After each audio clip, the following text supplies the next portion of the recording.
afternoon. It's once again 5:30 on a Friday, and this is your host for the next 25 minutes of Hotline 21. This is U.S. Congressman Danny Kenyatta Davis.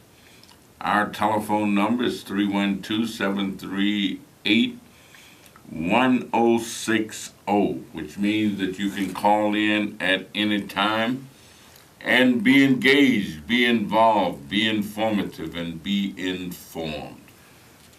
This is probably the week that was in United States history. We had the President of the United States of America fire the Director of the Federal Bureau of Investigation. Now, I actually always thought that the director of the FBI had a 10-year term, and that meant that for all practical purposes that he could not or she could not be fired. I thought that, he was appointed for a 10-year term, but I discovered, like a lot of other Americans discovered, that the President of the United States did, in fact, fire him. He says, upon the recommendation of the Deputy Attorney General and the person that the FBI Director reports to at the Justice Department. And of course, you can imagine that there are all kinds of comments and statements and accusations and people trying to figure out, why did he really fire him? Did he fire him because, as the president say, he didn't think he actually handled the Hillary Clinton situation appropriately in terms of her emails and investigations? That surprised a lot of people because a lot of people thought that the way he handled it proved to be beneficial to the president and helped the president get elected. Of course, the president said he also ultimately was a showboat, a showman, a guy looking to get PR, looking to get press, and all those kind of things. Well, people in politics and in public activity know a great deal about those kind of things. There's always speculation as to who's going to get the sound bite, who's going to get the press. And some people say certain kind of mayors don't like department heads who get popular because reporters go to them and ask them things. There are people who say that chief executive officers of corporations make sure that they don't hire people in certain spots who get more play than they do or get more attention.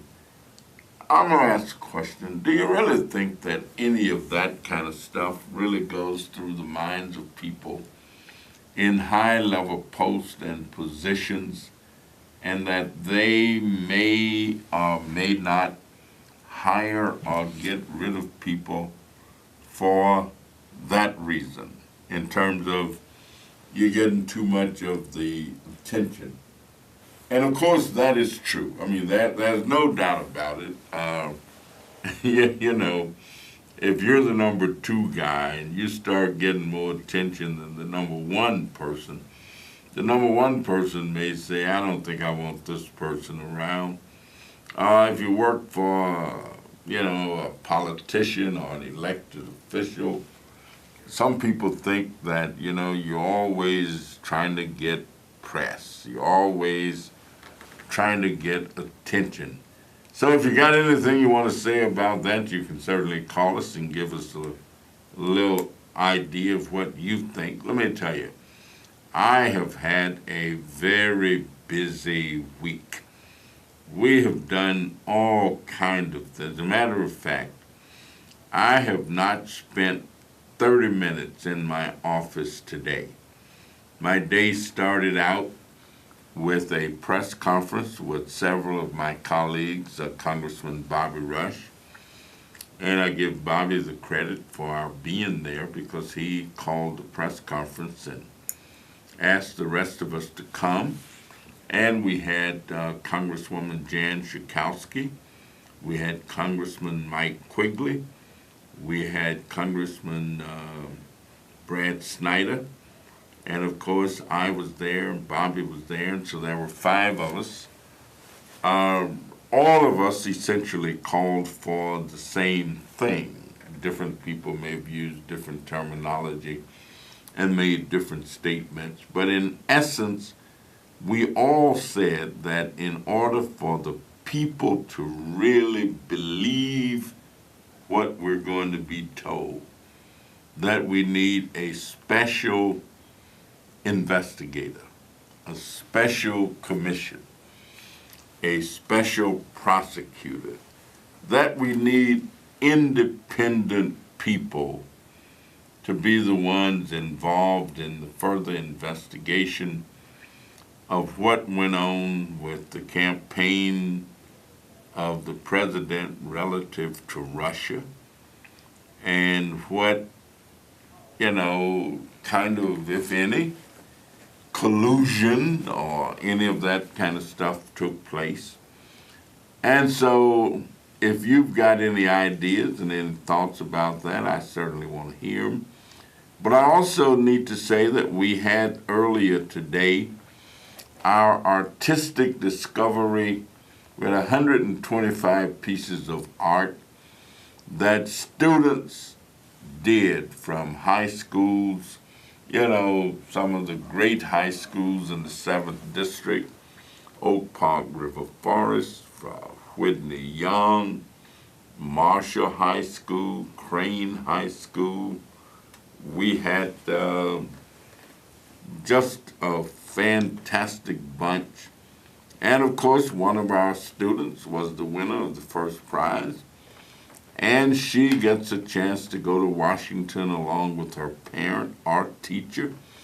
They'll be put up in a hotel for 2 nights, and they'll participate nationally. And her artwork will be hanged in the corridor between the House office buildings and the chambers of the U.S. House of Representatives. And we're very proud, and I want to thank them all. And all of them were winners. Now we'll go to the phone and take our call. Caller, are you there? I sure am. How you doing, Congressman? I am doing good. And you're looking good, and you're looking good. And about a couple months ago, you were on TV, and eating a piece of cake, looking mighty spiffy. But I just want to know this CARE Act. Isn't it true that what the Republicans have out there now will probably not be completely changed, but mildly changed by the time it gets past the Senate? So why is everybody in such a hurry?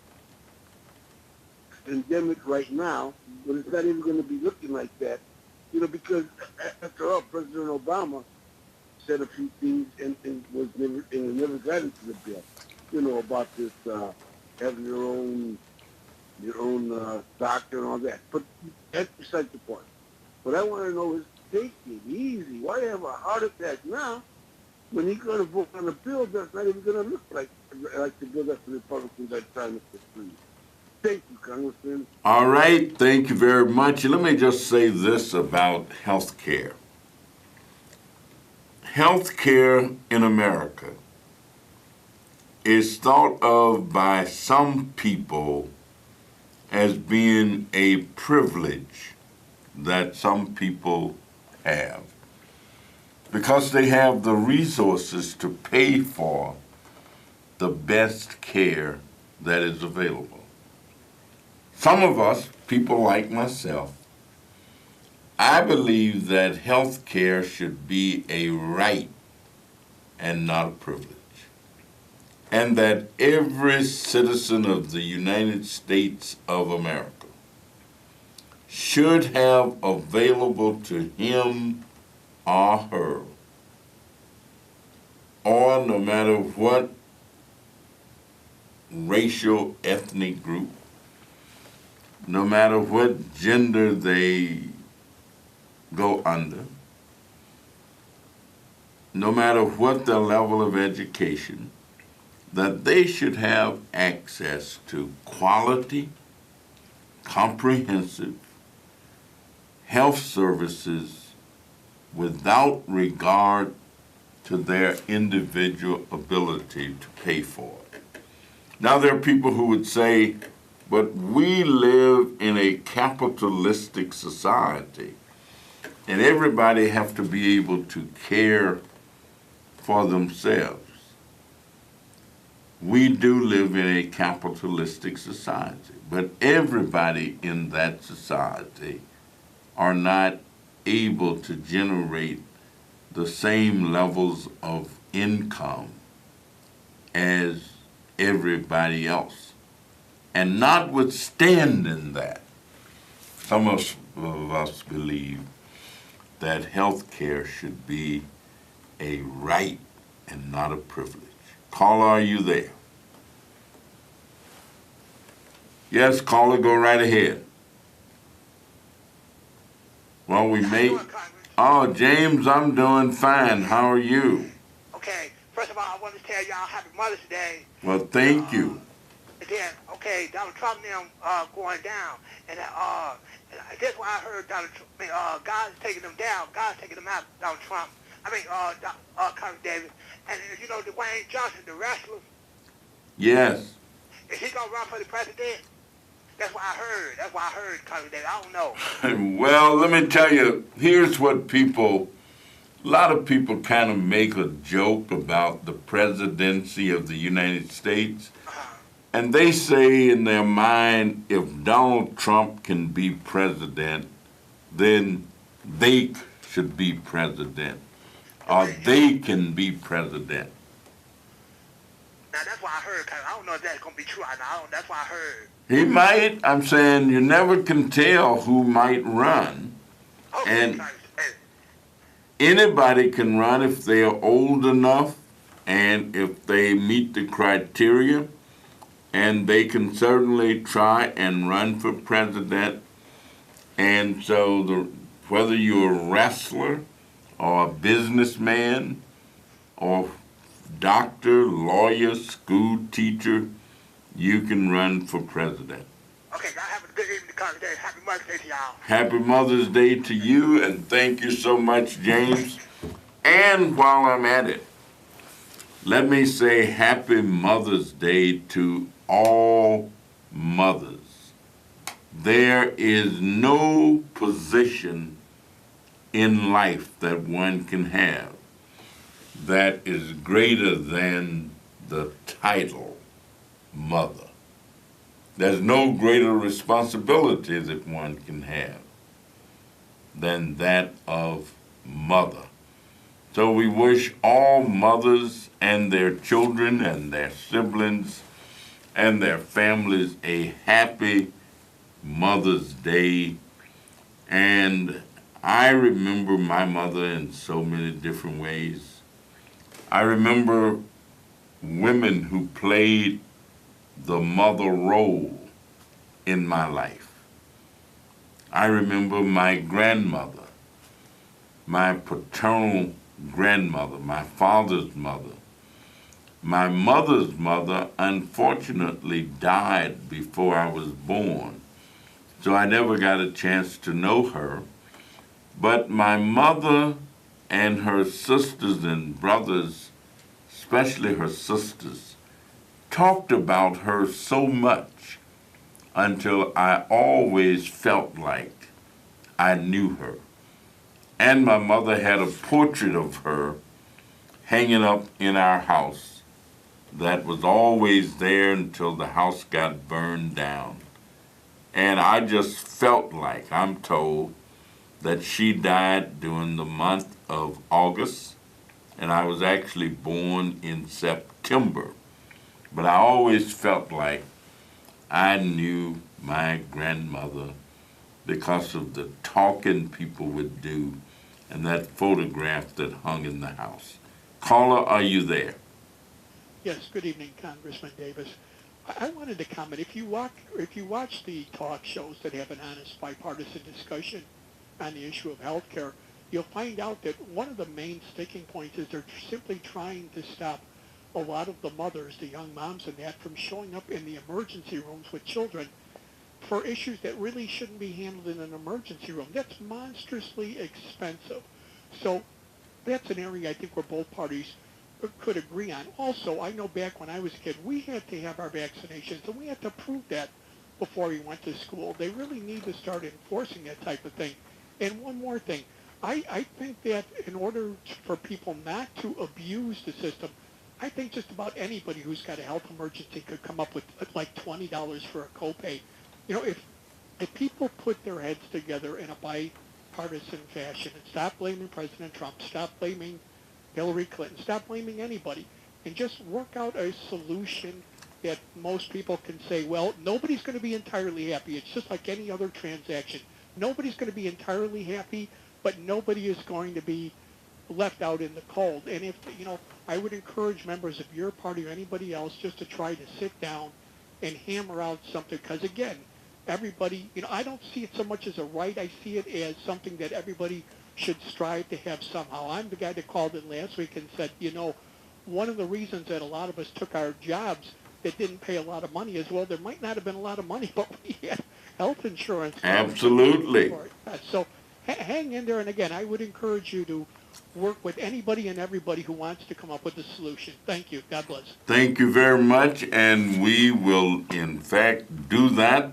And, you know, I had the good fortune to actually start working in healthcare long before I ever ran for public office. And so healthcare was sort of a profession of mine. I ran a health planning agency. I worked at 2 community health centers, the Martin Luther King Health Center, which was on West Grinshaw, and the Mile Square Health Center. I've sat on the boards of hospitals. I've been in schools of public health. So health was a big interest of mine before I ever ran for public office, and it's still a big interest of mine. And so I thank the gentleman so much for your call. Caller, are you there? Yes, I am. Good afternoon to you all. Congressman Davis. Yes, go right ahead. My question is, with the healthcare situation, if you're working and if you have money, the premiums that you get through the health marketplace are higher than the companies or the people that you work for. So how does it and who does it really help? Well, it helps, first of all, the more than 20 million people in this country who had never had health insurance. It also helps the very low-income people in a significant way who qualify for Medicaid. And of course, we already had insurance for seniors. Once you become a senior citizen, you qualified for Medicare. But it also put some citizens in a bit of a bind. In order to kind of help create the playing field for some people who had always fallen through the cracks, some of us who work and who have middle income jobs or who have super good jobs may have had to pay a little bit more for the premiums. And that's where the premium increase. I'm saying there is no such thing as a freebie. everything that exists cost. Somebody had to pay for it. And that's one of the reasons that premiums went up a little bit for some categories of employees. And so I acknowledge that. But it means that those who have were helping to take care of those who have not. Frederick Douglass said it better than anybody. He said that one thing he knew if he didn't know anything else, and that is, in this world, you may not get everything that you pay for, but you most certainly must pay for everything that you get.